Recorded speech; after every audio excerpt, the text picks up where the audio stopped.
Okay, take 27, I guess, about how many times I try to start and restart this video. Today we're going to start with chapter 1, running out of time. So you've already saw my intro. So let's just go ahead and get started. So open up your book, please, and we will begin. Chapter 1. The light woke Jessie, though it was just a glimmer downstairs. She eased out of bed, being careful not to disturb her sister Hannah. "Ma," Jessie whispered by the ladder down from the loft, and in a few minutes her mother's tired face appeared below, illuminated by a flickering candle. "It's the Bentons," she said. "Caleb says both Sally and Betsy are sick." Everybody called Jessie's mother the midwife, but she did a lot more than deliver babies. In Clifton, everyone got sick at night, called on her. Most people, Jessie thought, seemed to wait until dark to get sick, so they wouldn't have to go to Dr. Pfister.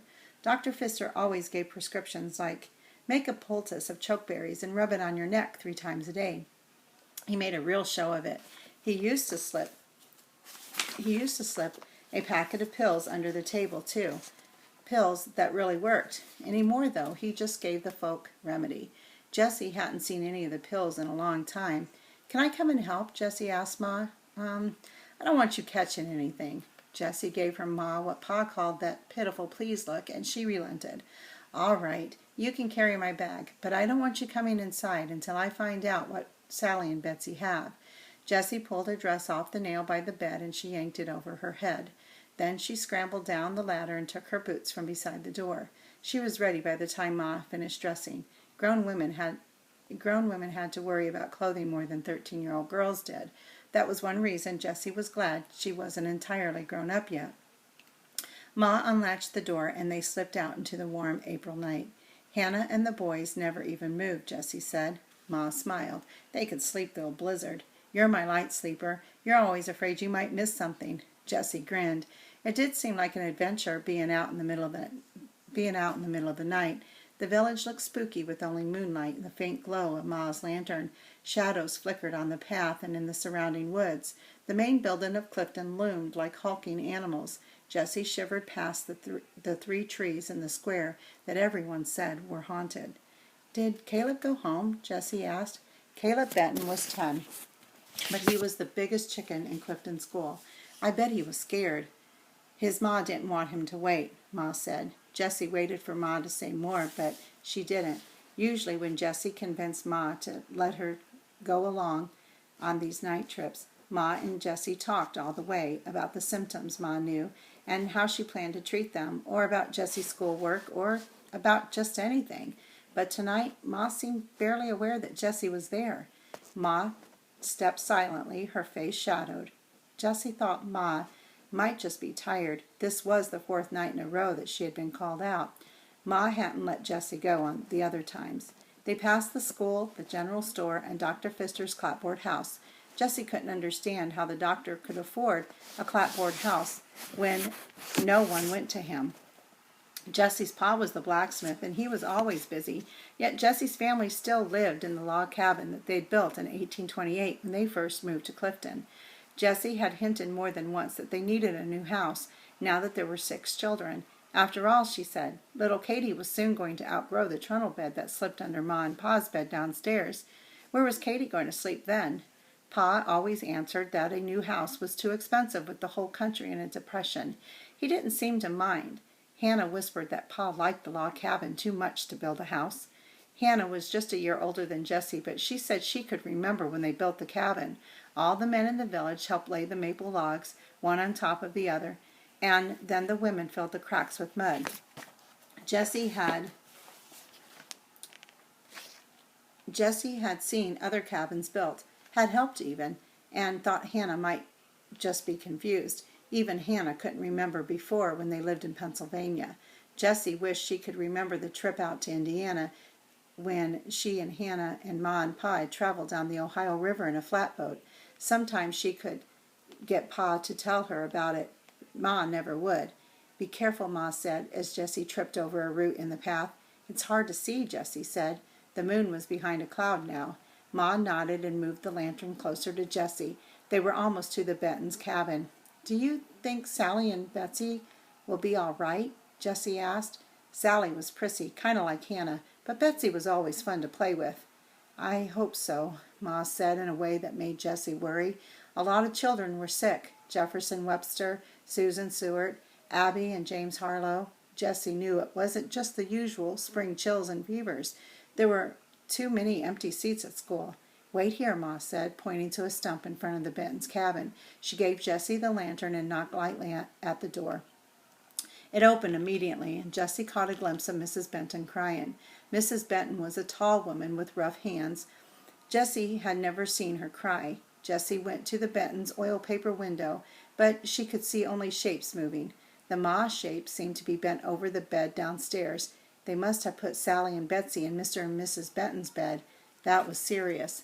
The Bentons and Ma talked in such low voices that Jessie couldn't hear anything, and she'd get in trouble if they knew she had been trying to listen. She sat down on the stump, placed the lantern on the ground in front of her. She should put it out to save the oil, but it was a comfort. Everyone said bears and wolves stayed away from fires. All sorts of rustling noises came from the woods behind the Bentons' cabin. Normally, Jessie wasn't scared of wild animals. She was braver than anyone or anybody. She took more dangerous dares than the boys at school. But all this sickness and the way Ma was acting worried Jessie. Jessie wished someone would explain what had happened to Dr. Pfister's pills. Even when he had had them, people pretended they didn't exist. But they always worked. Why weren't there pills for Betsy, Sally, and the others? It was another mystery of Clifton that Jessie thought like the haunted trees. Once when Jessie was little, she had noticed a box at the top of one of the haunted trees. It was painted the same color as the branches, but it held a piece of glass that sometimes glistened in the sun. The box moved constantly, even when there wasn't a breeze. Jessie had been so curious that she started climbing the tree. She had only gotten her right leg up on the branch when Mr. Seward ran out of his store and ordered her down. At first, Jessie thought it was funny to see the big man run, but she didn't laugh long. Mr. Seward spanked her, hard, and then Pa spanked her when she got home. Both of them shushed her whenever she tried to say something about the box. After that, the box disappeared, and it was replaced by a piece of glass in one of the limbs. Jessie never told anyone she saw it, but she would have loved to look at it up close. The thing was, neither Mr. Seward nor Pa seemed surprised when Jessie told them about the box. Did adults everywhere have so many secrets, or was it just in Clifton? Except when she was a baby,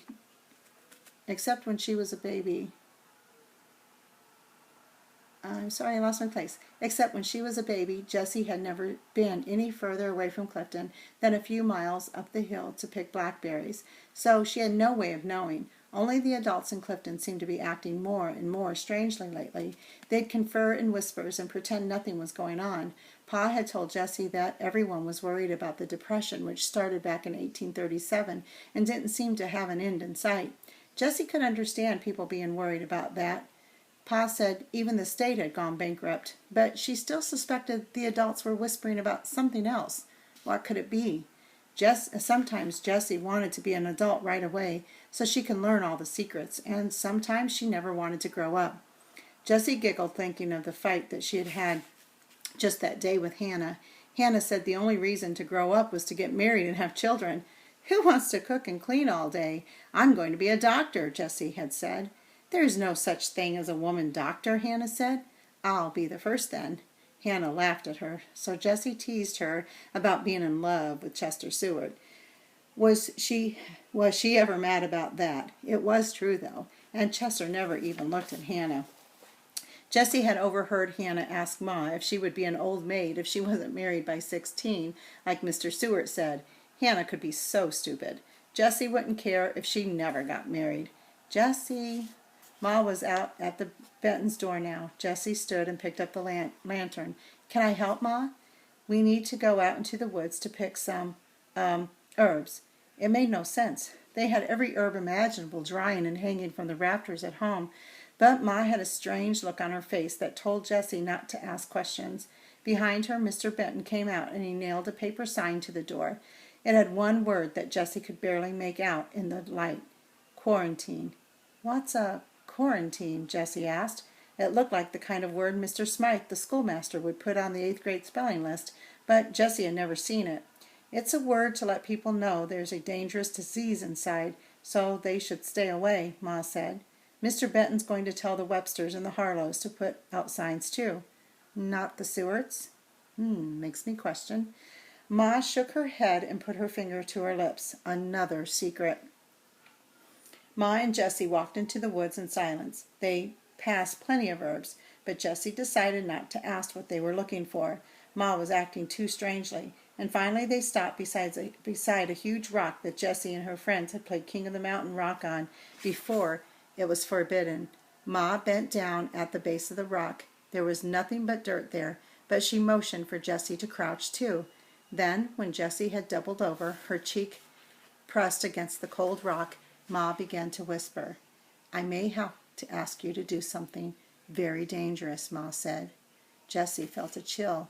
What? Ma shook her head impatiently. You can't ask questions now. We may be able to avoid it. The signs may work. 1,000 questions came to Jessie's mind, but she obediently pushed them away. Ma smiled grimly. After school tomorrow, I want you to tell everyone you have to look for more herbs. Don't let anyone come with you. I'll meet you here as soon as it is dark. Why? Jessie couldn't help asking. I'll tell you then. If I'm not here, everything's fine and you just go home. But it's important that you do exactly what I say and don't tell anyone. None of it made sense, but Jessie nodded, and then Ma turned away. She picked a few leaves without even looking to see what they were. That ends chapter 1, so we'll begin chapter 2 shortly. Thank you.